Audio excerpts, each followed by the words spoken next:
Hi, hello, it's me, and it looks like I'm live. Wonderful, wonderful. Uh,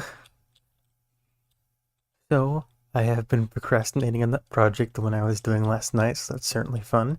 I am in not quite panic mode, but I will be there soon. That said, I don't think it should be that hard, but I think those are famous last words. I have not done too much with the Pixelmon stuff, besides what I told you about. I made some breeding stations, I got a couple legendaries. Let's see. Got oh yeah, I got Darktide working better. Somebody posted a configuration file to the Steam Workshop guide page, and that certainly helped a lot.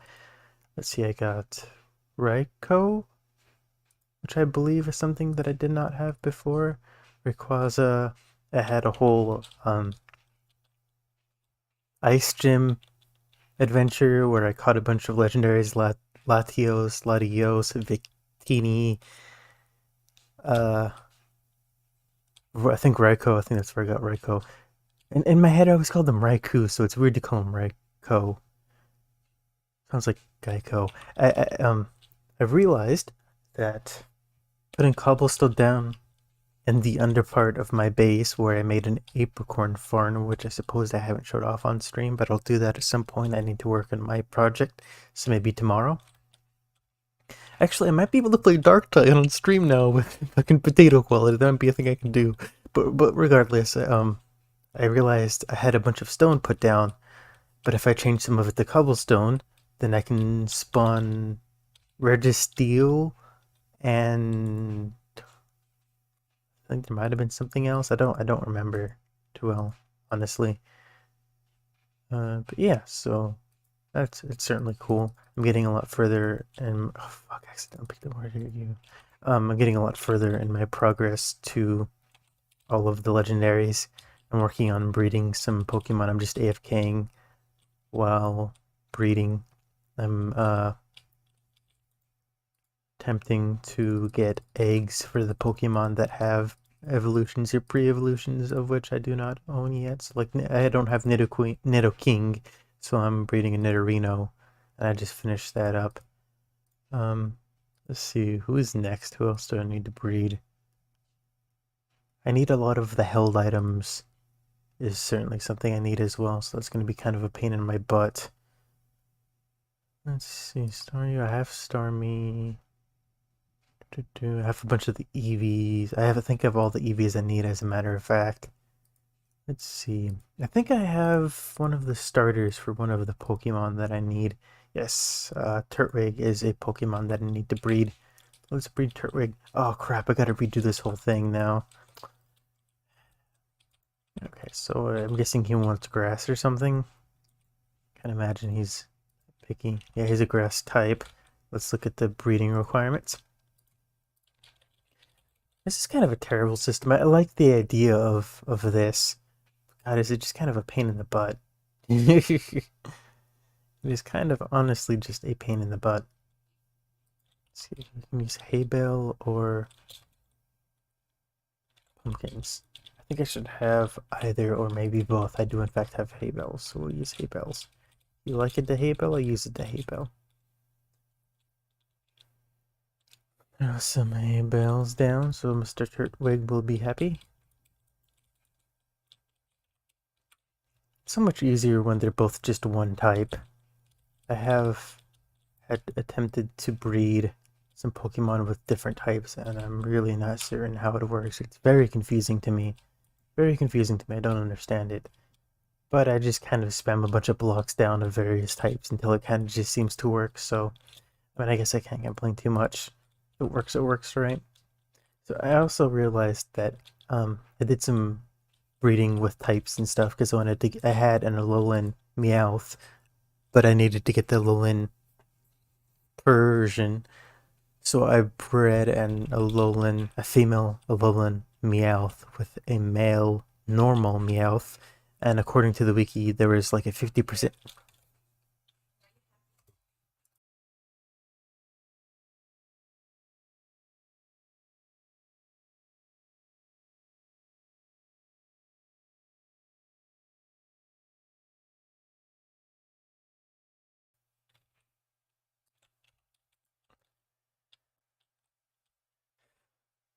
And apparently that should have a 50% chance of spawning a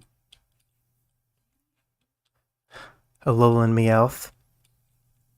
But instead it spawned a Galarian Meowth like 5 times, which is definitely confusing. I'm not sure how that works.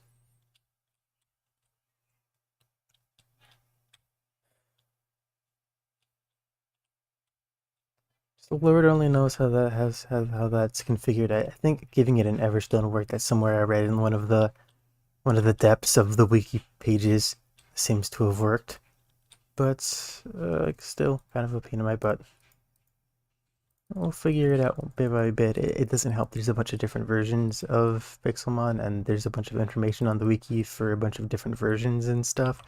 So we'll see how that works exactly when in terms of with regards to my version. I don't think I've actually did I even stream anything at all yesterday from like visually. I talked about it a lot, but I don't think I actually streamed anything. That's interesting. Uh, so I have to show off a bunch of stuff tomorrow when I'm not working on this project. But let's see. Oh god, I'm gonna have to try to do this thing where I both work on the project and try and be interesting at the same time, which again is good practice for, other stuff. But certainly, I'm sure it's not doing great for the quality of my thing here. Of my it's not quite an essay, I guess. I should just keep calling it a project, I suppose.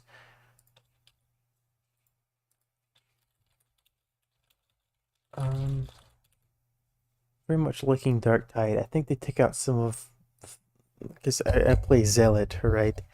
And I'm a little bit confused because in the closed beta there was a Thunderhammer weapon that you could acquire. I don't know if they lowered the requirements so you could get it early, but from what I've read, almost nobody seems to have used the Thunderhammer. So I am confused as to why there is no Thunderhammer this time around, especially considering people had it last time around. It's very sad.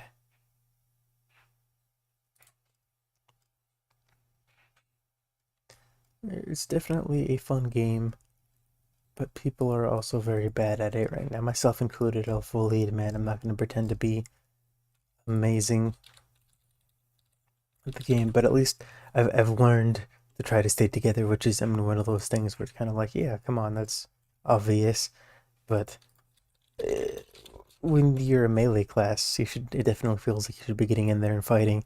But the thing is about that, I think the talents are bugged so that you're not actually getting the benefits from being in melee like you're supposed to be getting. Because there's one that, for example, gives you a toughness generation, which is kind of a shield. In in and when you're close combat 4 meters, but that doesn't work. There's one that gives you additional toughness when you attack foes in melee combat, when you finish them in melee combat. But the thing about that is that it seems to either do nothing or the benefit is so little that it's functionally nothing. And I don't understand why because it worked before, I'm fairly positive. So I don't know why they made a bunch of changes that make it feel so much worse when it didn't feel that powerful in the first place. It definitely felt strong, but it wasn't overpowered by any means.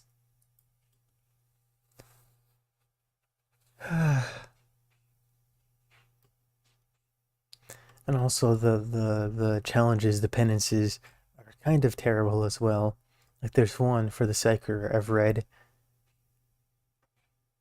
um, that you have to finish a boss off by yourself using nothing but head pops, but you can only use like 3 head pops at a time, which is their special ability. You can like pop heads using um middle mouse button, something like that, and it can one shot most things in lower difficulties and the scrubs. the scrub enemies on higher difficulty. So hold on a second, I'm gonna take a drink of water.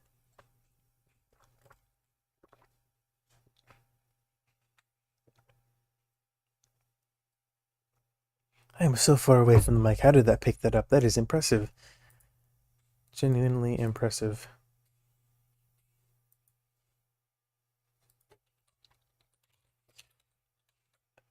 But yeah, so there's one, and I mean, normally this thing takes like 5 minutes to kill with the whole team shooting at it. So killing it by yourself when you have a whole team and nobody else is allowed to damage it is kind of a terrible game design, I feel. Like, I wouldn't want to inflict that on friends, and I certainly wouldn't expect randos to let me do it. If I were to, for example, go into a Dark Tide Discord, tell other people, like, hey, let's do this, and we can kind of rotate around, and people can get their own achievements. We can all work on this together. Well, the problem with that is the bosses don't spawn in every level. B, it would take forever. C, I'm sure people would leave as soon as they get their achievement. D, that's just a terrible solution to a problem that necessarily shouldn't exist. If it was like even like 25% of the boss's health in damage or whatever, or maybe like deal a boss's worth of health damage using brain pops,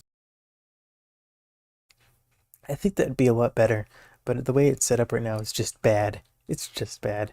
There's one cosmetic for the zealot that you get through penances, and it's functionally the same as one you get from leveling up, and it's why? why would you do that? I just don't know. It's just bad design. Like I feel slower. Gameplay feels like I'm just not doing as much. It's a good game fundamentally, but it feels. I keep saying it feels. They've changed. It feel.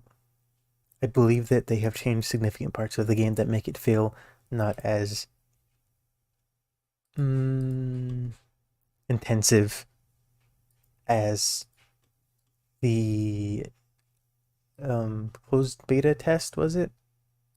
As the closed beta test was, and that's really disappointing. Like, why change it to be worse?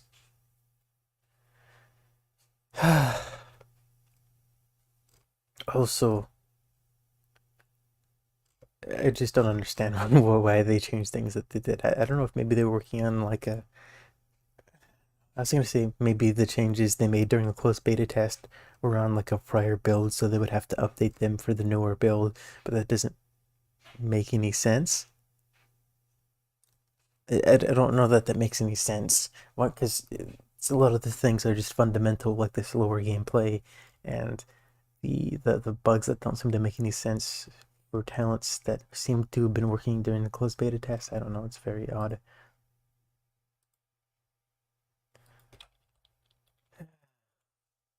But either way, I'm ranting too much about Dark Tide when I should be working on my project. History is kind of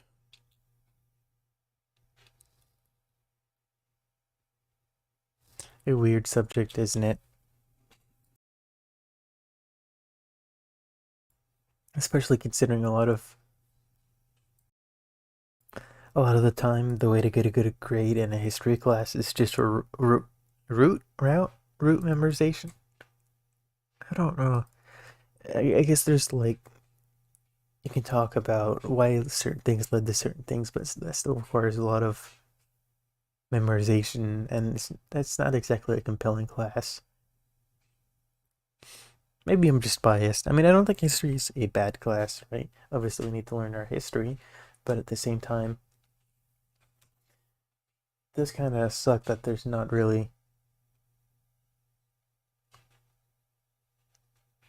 that there is so much memorization involved, especially at the lower levels. I imagine at the higher levels, you're doing research and um, going out into the field, perhaps, and doing maybe interviews or uh, questioning people through the internet or whatever. Like that's got to be pretty interesting. At lower levels, like undergraduate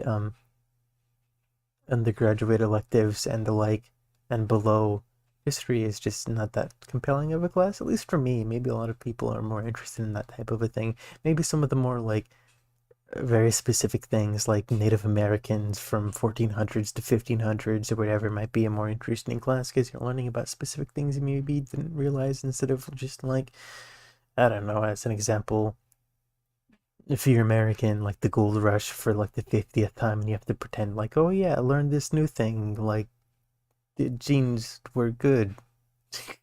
People getting rich were the shopkeepers, whatever. I don't know. It's just disappointing.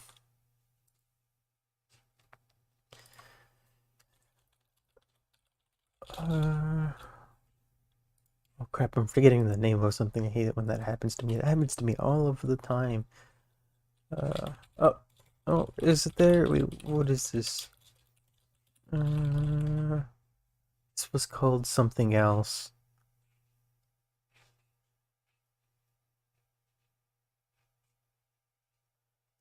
Wait, hold on a second.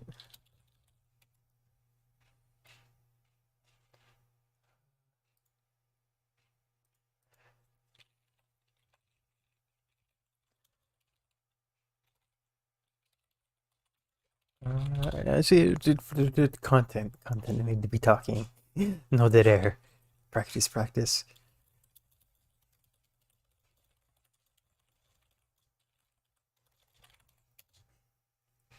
It doesn't help that I'm talking about history or just not something we're super passionate about. If I was playing an actual game, that would be helpful. Maybe I should have just allocated some time to specifically doing the stream and not just doing the project and streaming. It's a little bit difficult. Only 15 minutes in. I'm 15 minutes in. You know what? That's pretty good.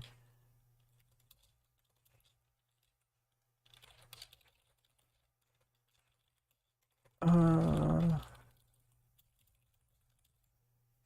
what else do I want to talk about? VTuber stuff? What is there to talk about VTubing stuff right now? I don't know. It feels like there's a bit of a stagnation going on. I think we might see some interesting changes happening in the VTuber community soon because many there have been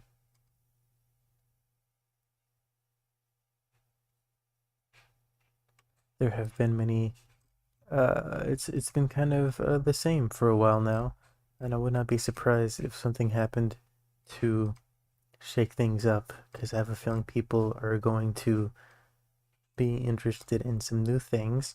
It's not to say that people doing stuff right now are bad, of course, but people are always interested in novelty.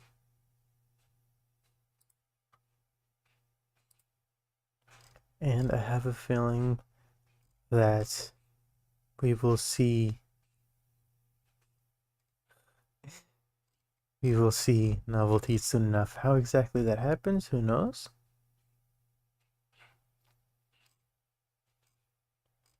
But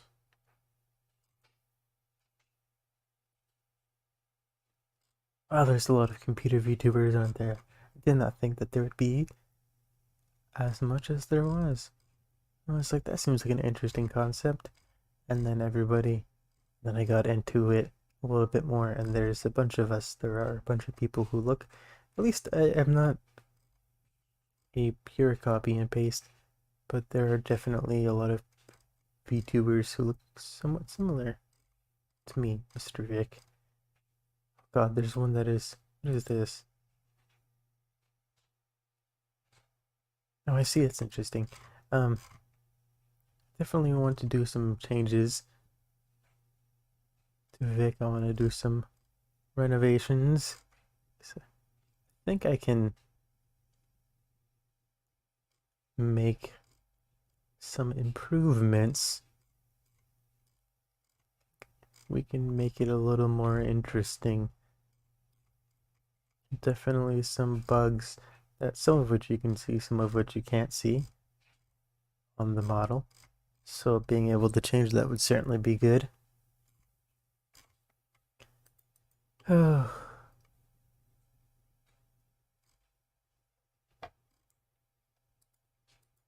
we'll see. One change I anticipate is people moving to a new platform. Live streaming is definitely a difficult website to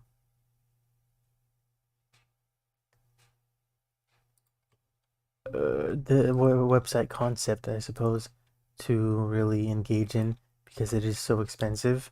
You have to be a gigantic corporation to really be able to do it. There are some open source variants, but a lot of them rely on the cloud or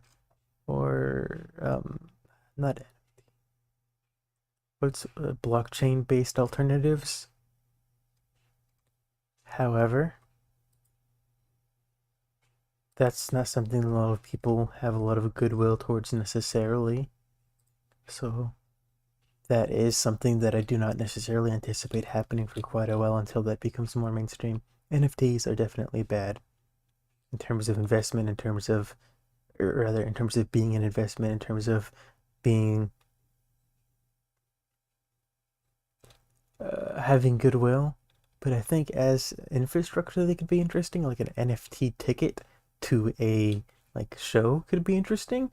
But at the same time, why not just have normal tickets? I could not particularly tell you, but it might be an interesting alternative for, say, an open source project that um, rivals Ticketmaster or something like that, because it could theoretically mean that the very minimal operating costs required by such a platform could be offset by a minimal fee, and then most of the proceeds from the tickets could go to an artist or artist company or whatever, depending on whoever is setting up the tickets, which also means you could open it up to more public events. So things like libraries and public agencies, even, I mean, smaller private movie theaters, that type of a thing, smaller private theaters. Possibilities are quite, I wouldn't say endless, but definitely vast in such a way that I don't think that dismantling the idea of NFTs is a good thing. But insofar as maybe burn it down and there's a diamond in there somewhere, but it's just a matter of having an open source alternative to it. Because obviously NFT artwork is kind of a dumb idea. Honestly, it started off as and with good intentions, with people attempting to be able to have artists get paid for their work in a time where it can be easily digitally pirated. And the intention originally, a lot of people are like, right click, whatever.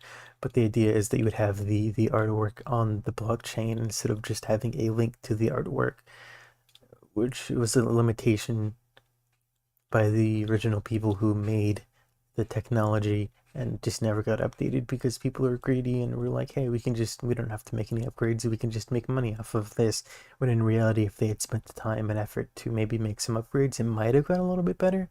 But that said, it came at a time when Bitcoin was obviously doing as well as it was. So it's like, why do we ever need this? People are just piggybacking this off of Bitcoin in order to leave people holding the bag, which a lot of dumbass millionaires and billionaires were left holding the bag, which I mean, I'm certainly never going to complain about that.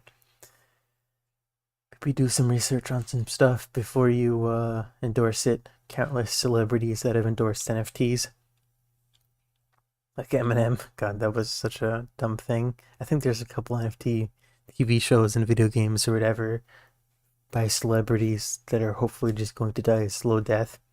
There are a lot of ethical quandaries regarding NFT video games beyond that as well. Like I know,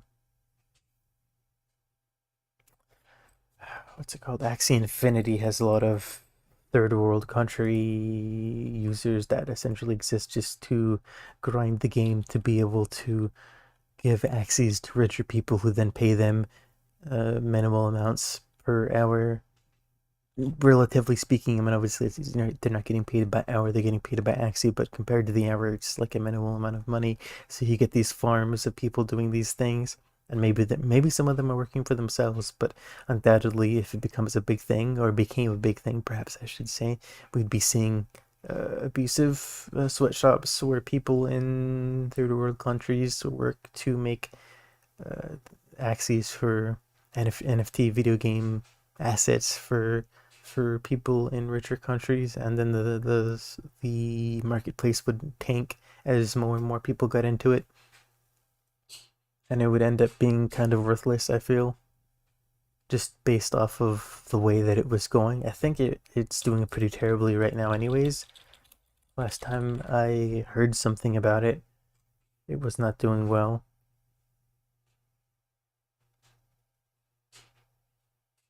It drops 22%. It's under pressure, but people are saying that it's going to be big next year, so people will um probably pumping it before they dump it as it fails inevitably.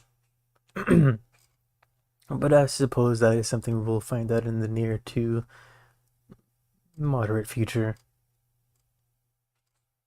There's a lot of VTubers playing Pokemon, which makes sense. It's kind of a VTubing game in it. But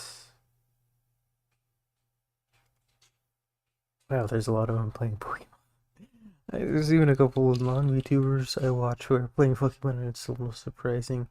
If there's another Pokemon Legends, I will definitely give it a shot. But other than that, I don't know that I'm particularly interested in new Pokemon variants, especially when I have Pixelmon, which I think I've said this before, but I feel like it is just a better variant of Pokemon. It is just the better. It is just what Pokemon wants to be, especially Pokemon Scarlet and Violet.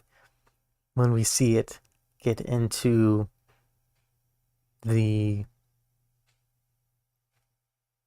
the the new Pixelmon mod, I do believe that means I won't have any reason to play the new game,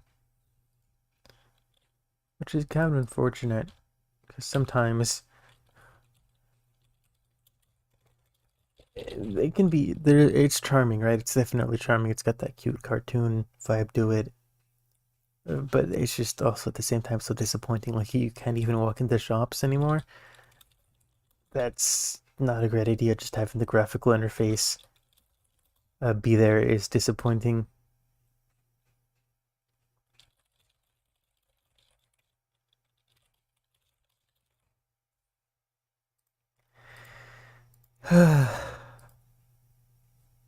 Out of all the things to cut in terms of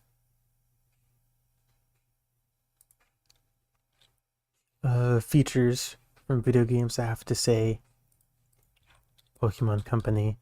That's that shops and actual effort for things is not it.